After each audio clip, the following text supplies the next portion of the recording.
आप देख रहे हैं अपना बिहार और आपके साथ मैं हूं विवेक। बेगूसराय गोलीकांड को लेकर जाति और धर्म वाले बयान पर सीएम नीतीश ने सफाई दी है। बावजूद इसके सत्ता पक्ष को अब भी ये शक है गोलीकांड के पीछे सियासी साजिश हो सकती है। सत्ता पक्ष के ऐसे आरोपों पर बीजेपी ने नए सिरे से सवाल खड़ा किया है।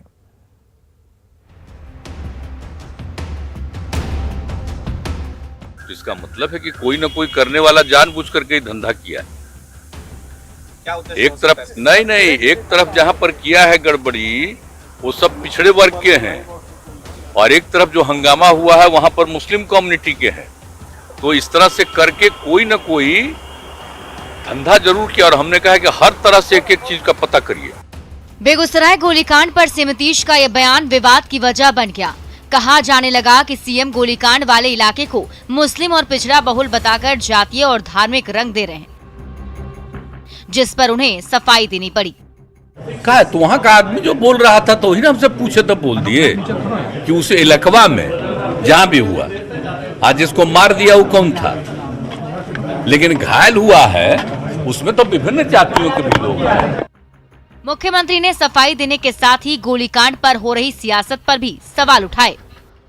वो सब का कोई मतलब नहीं है, उस सब का कोई सेंस है। आज तक इतने दिनों से रहा है, जरा जितना जो लॉ एंड ऑर्डर को देखते थे वो कभी देखा है? एक एक चीज को देखे हैं। अब कोई कहाँ गड़बड़ किया है वो तो पते चल जाएगा। सब एक साथ हैं तो इन लोगों को तो जो पूरे बिहार में स्थिति होने वाली है इसीलिए कुछ अंड मंड बोल रहे हैं। हम तो बोल ही न रहे हैं भाई कि खाली प्रचार प्रसार करते रहता है। हम तो ही ना बोल देते हैं कि कोई काम करता है। आज तक कोई काम करता है हमको नहीं बोलेगा अंडमंड, तो बोलते रहो।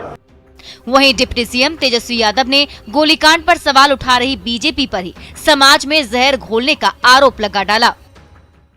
जनता का राज है, उसमें कहाँ दो राय है। बीजेपी के चक्कर में काहे आप लोग पड़े रहते हैं। बीजेपी का मतलब ही बड़का झूठा पार्टी है। जो कहती है वो करना नहीं है उनको। समाज को तोड़ना, समाज में जहर बोना, यही काम है भाजपा का। कोई मतलब है इनका। इनको तो जनता आने वाले समय में सबक सिखाएगी। वहीं बीजेपी ने सरकार को कटघरे में खड़ा करते हुए मामले की निष्पक्ष जांच की मांग की है। 75 साल में संभवतः ये बिहार की पहली घटना है जिसमें मोटरसाइकिल पर सवार अपराधी इस प्रकार से गोली चलाते हुए और 10 से ज्यादा लोगों को घायल कर दिया और एक व्यक्ति की मौत हो गई। इस तरह की घटना देश में भी कहीं घटित हुई होगी, मुझे पता नहीं। अमेरिका वगैरह में जरूर इस प्रकार की घटनाएं होती हैं। इस घटना ने पूरे बिहार के लोगों को हिला दिया है। लोग डरे हुए हैं, भयभीत हैं। हाल ही जब गठबंधन की सरकार बनी बिहार में, तभी से लोगों के मन में डर था कि कहीं फिर से पुराना दौर लौट कर ना आ जाए। और एक पर एक लगातार घटनाएं होती चली गई और इस घटना ने सारे लोगों को हिला दिया। गोलीकांड पर सियासत की रफ्तार बढ़ती जा रही है, लेकिन पुलिसिया जांच की रफ्तार ये है कि अब तक पुलिस आरोपियों तक पहुंच भी नहीं पाई है। न्यूज़ 18 के लिए पटना से संवाददाता शैलेंद्र कुमार के साथ विनीता मिश्रा की रिपोर्ट। बेगूसराय में फायरिंग मामले को लेकर गिरिराज सिंह के आरोपों पर सीएम नीतीश कुमार जमकर भड़के। सीएम नीतीश ने कहा कि ऐसे लोगों के दिमाग का क्या है, ऐसी बातों का क्या जवाब देना। और कह रहा है कि गोली आपने चलवाई है, ऐसा ट्वीट करना कैसा देता है? क्या कह रहा है? अब बताइए, अभी जरा सोच लीजिए कि सबका क्या है माइंड, ये सबका दिमाग क्या है। सोच सकते हैं ना, तो आप सोच सकते हैं ना कि इतनी बड़ी ऐसी बातें करना, इस सबका कोई चीज का जवाब देना है। इधर नीतीश कुमार के बयान पर गिरिराज सिंह ने आश्चर्य जताया और साथ ही ये भी कहा कि आपराधिक घटना के बाद सीएम जातियां देख रहे हैं और उल्टे मुझ पर बरस रहे हैं। साथ ही सीएम से सवाल भी उन्होंने किया। मुझे बड़ा आश्चर्य हुआ, हमारे मुख्यमंत्री जिनके साथ मैंने कभी काम किया था, माननीय नीतीश बाबू, आज उनकी दुर्दशा ये है कि वो लोगों के फीडबैक पर बेगूसराय की घटना पर रिएक्शन देते हैं। जब उल्टा पड़ जाता है तो दूसरों पर आरोप लगाते, हमारे जैसे लोगों पर बात बनाते और कहते कि कानून किसको कहते हैं पता है, कानून किसको कहते हैं आप बता दीजिए ना। अगर ये जनता राज्य है तो जंगल राज किसको कहेंगे? माननीय मुख्यमंत्री जी, हमारे ऊपर दोषारोपण करने के बदले अपने सिस्टम पर दोषारोपण करें, क्योंकि आप जहां सटे हैं, संगत से गुण होत है, संगत से गुण जात। बेगूसराय गोलीकांड के 2 दिन बीत चुके हैं, लेकिन पुलिस के हाथ खाली हैं। गोलीकांड के दूसरे दिन पुलिस अभी तक महज एक खोखा ही बरामद कर पाई है। सवाल यहां यह है कि शूटआउट को अंजाम देकर अपराधी कहां भाग गए? अपराधियों को पकड़ने में पुलिस नाकाम क्यों है?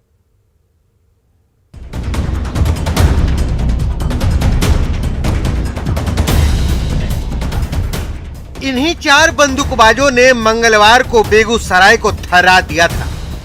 2 बाइक पर सवार इन 4 बंदूकबाजों ने बछवाड़ा से शुरू होकर तकरीबन 30 किलोमीटर तक ताबड़तोड़ गोलियां चलाई थी और 10 लोगों को गोली मार दी थी, जिसमें 32 साल के चंदन की मौके पर ही मौत हो गई थी। बेगूसराय गोलीकांड के 50 घंटे से ज्यादा बीत चुके हैं, लेकिन पुलिस अभी तक एक खोखा बरामद कर पाई है।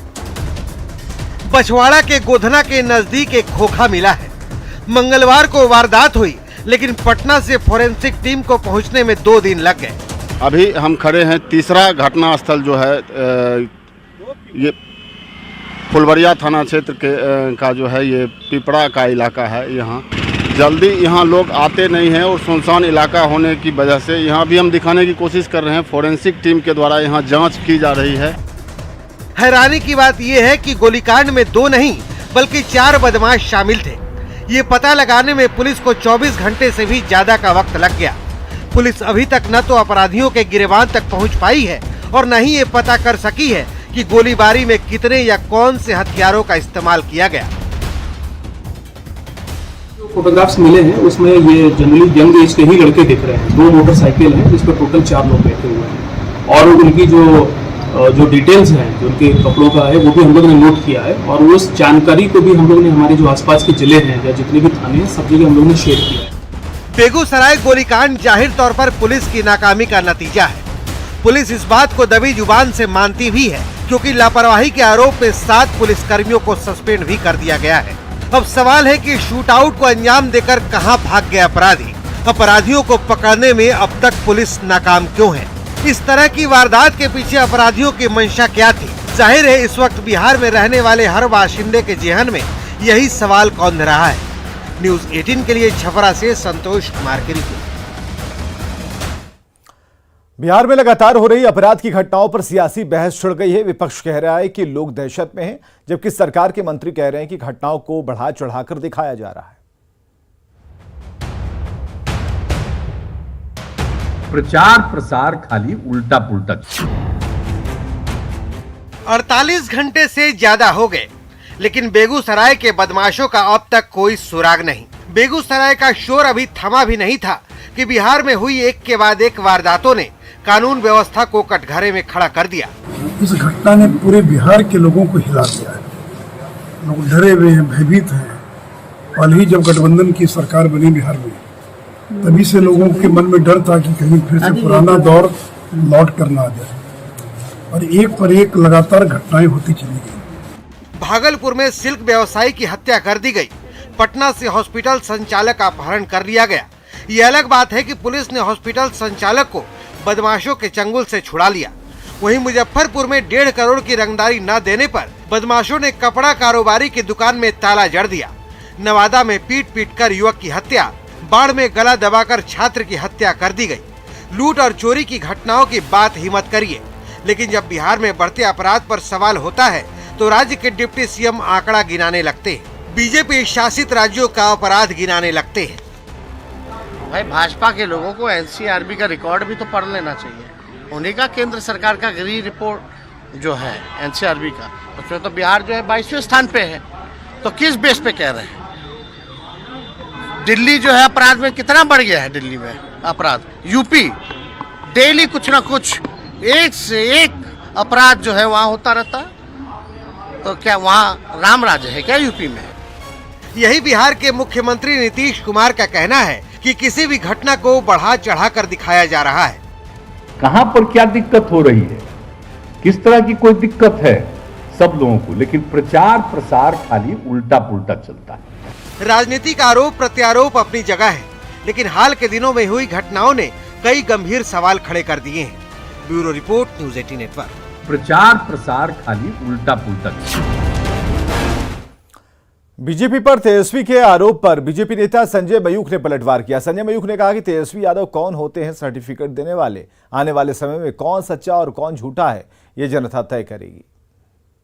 तेजस्वी यादव ने जो बयान दिया है उसको कैसे देख रहे हैं, किस तरह से? नहीं, कौन होते हैं सर्टिफिकेट देने वाले, कौन है ये सत्ता हरिश्चंद्र?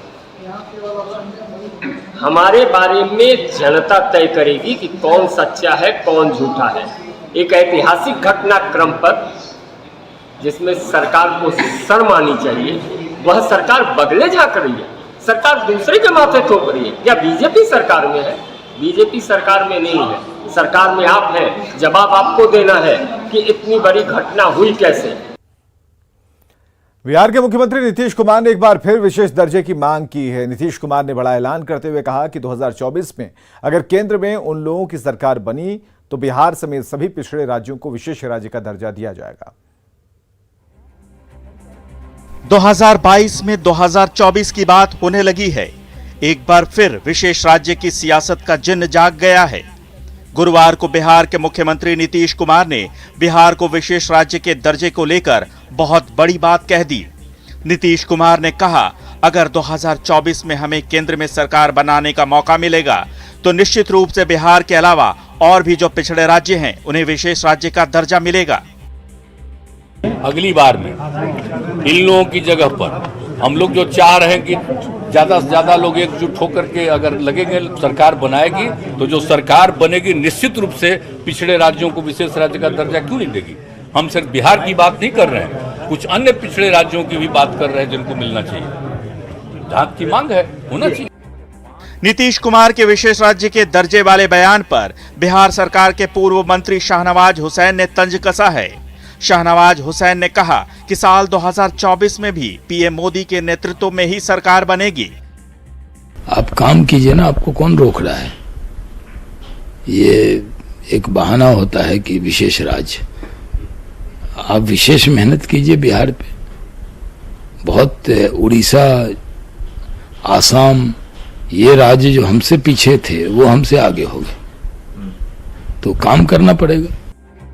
वहीं बीजेपी के पूर्व सांसद गोपाल नारायण सिंह का कहना है कि बिहार का जो विकास हुआ है वो केंद्र के पैसे से ही हुआ है। आप जो देख रहे हैं, जो आप बड़े बड़े ब्रिजेज वगैरह जो बन रहे हैं, ये सब सेंट्रल गवर्नमेंट का पैसा है। बिहार को विशेष राज्य का दर्जा दिलाने का मुद्दा कोई आज का नहीं है। मुख्यमंत्री बनने के बाद से ही नीतीश कुमार विशेष राज्य के दर्जे को लेकर जोर शोर से मांग उठाते रहे हैं। हालांकि इसी साल 18 अप्रैल को सीएम ने कहा था कि अब इसे मुद्दा बनाने की जरूरत नहीं, लेकिन 2024 के पहले एक बार फिर विशेष राज्य की चर्चा तेज हो गई है। न्यूज़ 18 के लिए पटना से शैलेंद्र और दिल्ली से अमितेश की रिपोर्ट। 2 दिन पहले पीके और नीतीश कुमार की मुलाकात हुई थी और इस मुलाकात को लेकर कई तरह के कयास लगाए जा रहे थे, लेकिन आज पीके ने एक ट्वीट के जरिए अपना स्टैंड क्लियर कर दिया। बेगूसराय फायरिंग कांड के बाद प्रशांत किशोर ने उसी धरती पर जन्मे राष्ट्रकवि दिनकर के शब्दों का सहारा लिया और इस ट्वीट के मायने क्या हैं आप समझिए। मीटिंग के बाद पीके के मन की बात।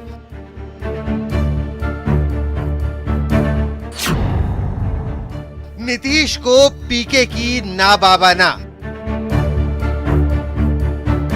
चुनावी रणनीतिकार प्रशांत किशोर और नीतीश कुमार की मुलाकात को लेकर अटकलों का बाजार 2 दिन से गर्म था। कयास ये लगाए जाने लगे कि क्या एक बार फिर नीतीश कुमार और प्रशांत किशोर साथ आने वाले हैं, लेकिन कयासों के बीच पीके ने रामधारी सिंह दिनकर की पंक्तियों के जरिए काफी कुछ कह दिया है। ट्वीट कर पीके ने लिखा है, तेरी सहायता से जय तो मैं अनायास ही पाऊंगा, आने वाली मानवता को लेकिन क्या मुख दिखलाऊंगा।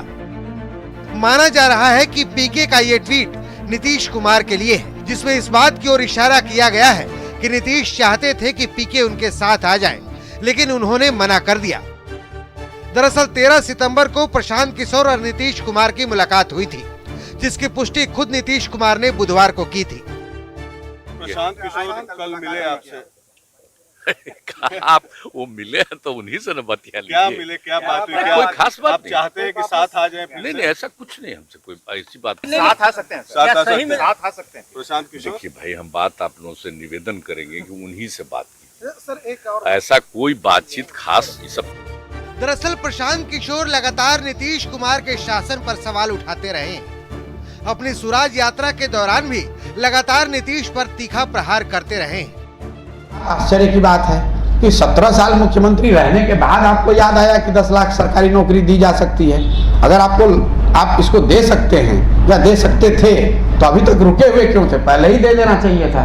लेकिन चलिए, अब नीतीश कुमार इतने बड़े नेता हैं, उनको ए से लेकर जेड तक आता है, दूसरे को तो ABC भी नहीं आता है। उन्होंने कहा है कि 10 लाख नौकरी दे देंगे, तो हमने भी कहा है कि साहब आप 10 लाख नौकरी दे दीजिए।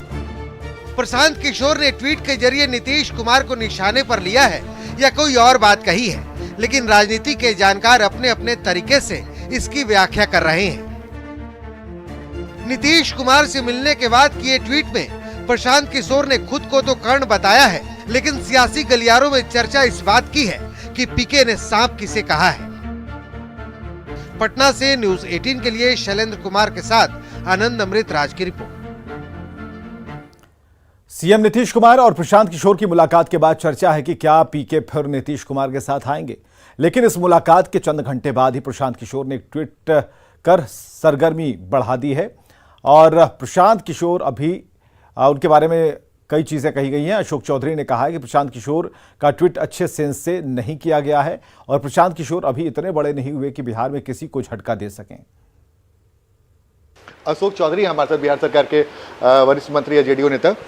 सर, एक दिन पहले मुलाकात होती है प्रशांत किशोर की, दूसरे दिन वो एक ट्वीट करते हैं और ट्वीट में साफ साफ वो एक तरीके से इशारा करते हैं कि जो भी बात चर्चा में आ रही है कि नीतीश कुमार के साथ मैं जा रहा हूँ वो गलत है। इसको आप किस रूप में देख रहे हैं? अब पता नहीं, देखिए प्रशांत किशोर जी के बारे में कुछ प्रिडिक्ट करना बड़ा मुश्किल है। इसके पहले उनका एक बयान आया कि नीतीश जी मेरा इंतज़ार करते रहे, हम मिलने नहीं गए, जो अखबारों खबरों में आया। फिर मिलने गए, मिलने तो खुद प्रशांत जी गए। समय तो निश्चित रूप से मांगा होगा ना, या किसी ने उनके बदले में बात किया होगा, लेके गए होंगे, व्हाटएवर। और फिर उसके बाद ट्वीट किए कि जो ट्वीट है, तो ट्वीट तो बहुत अच्छे सेंस में है नहीं। ट्वीट तो बहुत अच्छे सेंस में नहीं कहा जा सकता है ना, कि मतलब एक मीटिंग को पॉजिटिव सेंस में ट्वीट नहीं है। वो जो मीटिंग हुई और ट्वीट हुआ, दोनों एक दूसरे का कॉन्ट्रडिक्शन है। तो फिर मिलने क्यों गए, इसका जवाब तो प्रशांत किशोर ही देंगे कि क्यों मिलने गए। लेकिन सर, ये चर्चा थी कि प्रशांत किशोर फिर से जेडीयू के साथ आ सकते हैं, नीतीश जी के साथ आ सकते हैं, लेकिन एक ट्वीट ने फिर से भ्रम की स्थिति पैदा कर दी। आप लोग क्या चाहते हैं कि प्रशांत किशोर आप लोग के साथ मिले और काम करें? देखिए, ये निर्णय तो अब नेता को करना है, निर्णय हम लोगों को तो करना नहीं। कौन टीम में रहकर काम करेगा, कौन नहीं करेगा पार्टी के अंदर रह करके, इसका निर्णय तो नीतीश कुमार जी को करना है। आप लोग को इस बात की आशंका या डर है क्या कि अगर प्रशांत किशोर आपके खिलाफ चले आते हैं और काम करते हैं तो आप लोग को झटका लग सकता है उसका? नहीं, हमको नहीं लगता। अभी प्रशांत किशोर इतना बड़े नहीं हुए हैं कि बिहार में किसी को झटका दे सकें। अभी प्रशांत किशोर इतने बड़े नहीं हुए हैं कि वो बिहार में किसी को झटका दे सकें, ये कहना है बिहार के भवन निर्माण मंत्री और जेडीयू के वरिष्ठ नेता अशोक चौधरी का। आनंद अमृतराज, न्यूज 18 नेटवर्क, पटना। और पटना से बड़ी खबर आ रही है। खान एवं भूतत्व मंत्री रामानंद यादव पर केस दर्ज किया गया है। बीजेपी नेता सुशील मोदी ने एक केस दर्ज कराया है। जमीन कब्जे के मंत्री के बयान पर मानहानि का मुकदमा दायर किया गया है। सीजेएम कोर्ट में मुकदमा दायर किया गया और छवि को धूमिल करने का सुशील कुमार मोदी ने आरोप लगाया है। बिहार सरकार के खान एवं भूतत्व मंत्री श्री रामानंद यादव के विरुद्ध मेरे वकील के द्वारा पटना के सीजेएम कोर्ट में एक मानहानि का मुकदमा दर्ज किया गया है, जिसमें आईपीसी की धारा 499 और 500 के अंतर्गत मैंने कोर्ट से आग्रह किया है कि श्री रामानंद यादव के खिलाफ वारंट निर्गत किया जाए, उनको कोर्ट में हाजिर किया जाए और ट्रायल चलाकर उनको कड़ी से कड़ी सजा दी जाए। श्री रामानंद यादव ने पिछले दिनों मेरे ऊपर आरोप लगाया था कि डिप्टी सीएम रहते हुए मैंने पटना के सब्जी बाग और लोधीपुर इलाके के अंदर क्रिश्चियंस की जमीन पर जबरदस्ती कब्जा करवाकर खेतान मार्केट लोधीपुर मॉल का निर्माण करवाया। ये आरोप पूरी तरह से बेबुनियाद और भ्रामक है। श्री रामानंद यादव ने आज तक अपने आरोप के पक्ष में न तो कोई प्रमाण प्रस्तुत किया, न कोई दस्तावेज रखा, न इन्होंने माफी मांगी। दरभंगा के बहादुरपुर ब्लॉक में 2 दिवसीय कृषि मेले का कृषि मंत्री सुधाकर सिंह ने उद्घाटन किया। कृषि मंत्री ने मेले में लगे स्टॉल का भी निरीक्षण किया। वहीं अपने विभाग के अधिकारियों को चोर और खुद को चोरों का सरदार बताने वाले कृषि मंत्री अब भी अपने उस बयान पर अडिग हैं।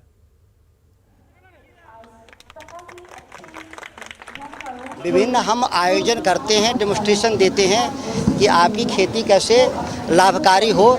इसी काम के लिए हम लोग मेला आयोजित करते हैं। इसमें सभी लोग आए भी हैं, कई नई तकनीकों का प्रदर्शन भी करते हैं और किसानों को हम क्या मदद देते हैं यह भी हम अपनी बात को यहाँ प्रचारित भी करते हैं। सबको हम बयान दे चुके हैं इस विषय पर। अभी नए बोलना था, मैं बोल चुका हूँ।